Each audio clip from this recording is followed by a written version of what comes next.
الحمدللہ رب العالمین والصلاة والسلام علی سید الانبیاء والمرسلین وعلی آلہ واصحابہ اجمعین اما بعد اعوذ باللہ من الشیطان الرجیم بسم اللہ الرحمن الرحیم لإیلاف قریش ایلافہم رحلة الشتاء والصیف فلیعبدوا رب هذا البیت الذی اطعمہم من جوع وآمنہم من خوف صدق اللہ العظیم۔ محترم ناظرین، آج کے اس پروگرام میں ہم سورہ قریش، اس کا ترجمہ اور اس کے مختصر تشریح پیش کریں گے انشاءاللہ تعالی۔ اولاً اس سورت کا ترجمہ پیش کر لیتے ہیں۔ شروع کرتا ہوں اللہ کے نام سے جو بڑا مہربان نہایت رحم والا ہے۔ لإیلاف قریش ایلافہم رحلة الشتاء والصیف۔ قریش عادی ہو گئے ہیں، قریش عادی ہو گئے ہیں یعنی جاڑے اور گرمی کے سفر کے عادی ہو گئے ہیں، یعنی جاڑے اور گرمی کے سفر کے عادی ہو گئے ہیں۔ فَلْيَعْبُدُوا رَبَّ هَذَا الْبَيْتِ الَّذِي أَطْعَمَهُم مِّن جُوع وَآمَنَهُم مِّن خَوْفٍ۔ تو ان کو چاہیے کہ اس خانہ کعبہ کے مالک کی عبادت کریں، تو ان کو چاہیے کہ اس خانہ کعبہ کے مالک کی عبادت کریں جس نے ان کو بھوک میں کھانے کو دیا اور خوف سے ان کو امن دیا۔ یہ ہوا اس سورت کا ترجمہ۔ اس سورت میں قبیلہ قریش کا ذکر ہے جو مکہ معظمہ میں آباد تھے، اور یہ قبیلہ قریش سیدنا اسماعیل علیہ السلام کی اولاد میں سے تھے، اور خود نبی اکرم صلی اللہ علیہ وسلم کا تعلق بھی اسی قبیلے سے تھا، اور بیت اللہ اور چاہ زمزم کی خدمت اس قبیلے کے حوالے تھی۔ اسی وجہ سے چونکہ اس صورت کے اندر اس قبیلے کے اوپر اللہ تعالیٰ نے جن انعامات کا تذکرہ کیا اس کا ذکر ہے، جو انعامات سے نوازا اللہ تعالیٰ نے اس قبیلے کو، اس کا ذکر ہے، لہذا اس صورت کا نام سورہ قریش رکھ دیا۔ آگے چلتے ہیں۔ اس صورت میں اللہ تبارک و تعالیٰ نے قبیلہ قریش کو جن نعمتوں سے نوازا اور جن انعامات سے نوازا، جو احسانات اللہ تبارک و تعالیٰ کی طرف سے ہوئے، اس کا ذکر ہے۔ چونکہ قبائل عرب میں اس وقت بات بات پر حملہ آور ہونا، اسی طرح جنگ و جدال اور ضرب و حرب یہ سب چیزیں عام تھی، لیکن قریش جن کے ذمے اللہ تبارک و تعالیٰ کی طرف سے چاہے زمزم کی خدمت اور بیت اللہ کی پاسداری تھی اور بیت اللہ کی خدمت تھی، تو اس کی برکت سے اللہ تبارک و تعالیٰ نے ان کو ایک عزت عطا فرمائی تھی، اور صرف مکہ ہی میں نہیں بلکہ مکہ کے باہر وہ جہاں کہیں جاتے، یہاں تک کہ وہ سال بھر میں 2 مرتبہ جو سفر کرتے، تجارتی سفر، اس سفر میں بھی انہیں لوگوں کی طرف سے عزتیں ملتی، لوگ ان کی خدمت کرتے۔ تو اللہ تبارک و تعالیٰ نے قریش کے انعام کا تذکرہ کر کے انہیں احسان جتلایا ہے کہ جب اللہ تعالیٰ نے تم کو اس طرح کے انعامات دیے تو ہونا تو یہ چاہیے کہ تم اس پروردگار کا عبادت کرتے، اس رب کی سچی پرستش کرتے، اور اس کی طرف سے جو پیغمبر جو ہدایت لے کر آیا ہے، پیغمبر جس صداقت کو لے کر آیا ہے، اس صداقت کو تم مان لیتے، اس پیغمبر کی دعوت پر لبیک کہتے۔ لیکن یہ تو معاملہ بالکل برعکس ہے، بجائے بات ماننے کے تم نے مخالفت کی اور اس پیغمبر کو تم نے ستایا۔ تو اللہ تبارک و تعالیٰ نے اسی مضمون کو اس صورت میں ذکر کیا ہے۔ آگے ارشاد ہے لإیلاف قریش ایلافہم رحلة الشتاء والصیف۔ قریش عادی ہو گئے ہیں، یعنی قریش جاڑے اور گرمیوں میں سفر کے عادی ہو گئے ہیں۔ چونکہ قریش کی عادت تھی کہ سال بھر میں تجارت کی غرض سے 2 سفر کیا کرتے تھے، جاڑے میں یمن کی طرف اور گرمیوں میں شام کی طرف، اور لوگ ان کو اہل عرب، اہل حرم اور خانہ کعبہ کی خدمت، خانہ کعبہ کی جو رکھوالی اور خدمت کرنے والے تھے، اس اعتبار سے لوگ ان کی خدمت کرتے تھے اور ان کی تعظیم کرتے تھے، اور ان کو اس تجارت میں بہت نفع بھی ہوتا تھا۔ تو اللہ تعالیٰ نے فرمایا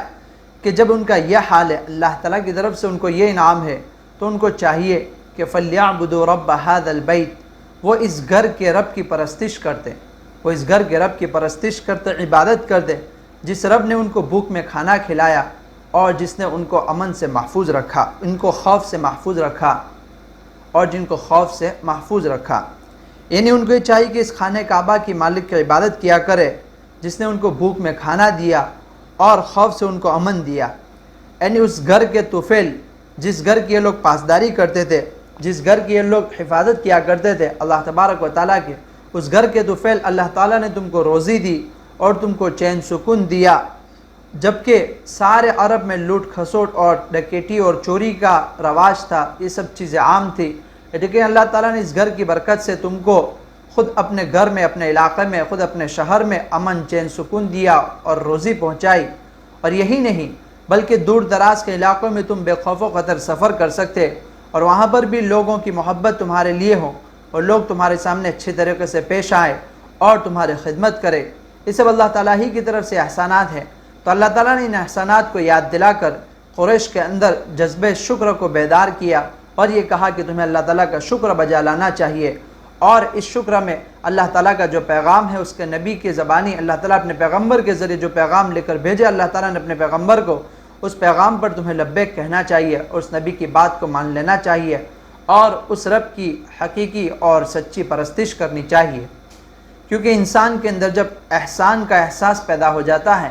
تو انسان اپنے محسن کا شکر ادا کرتا ہے۔ اللہ تعالیٰ نے اس صورت کے ذریعے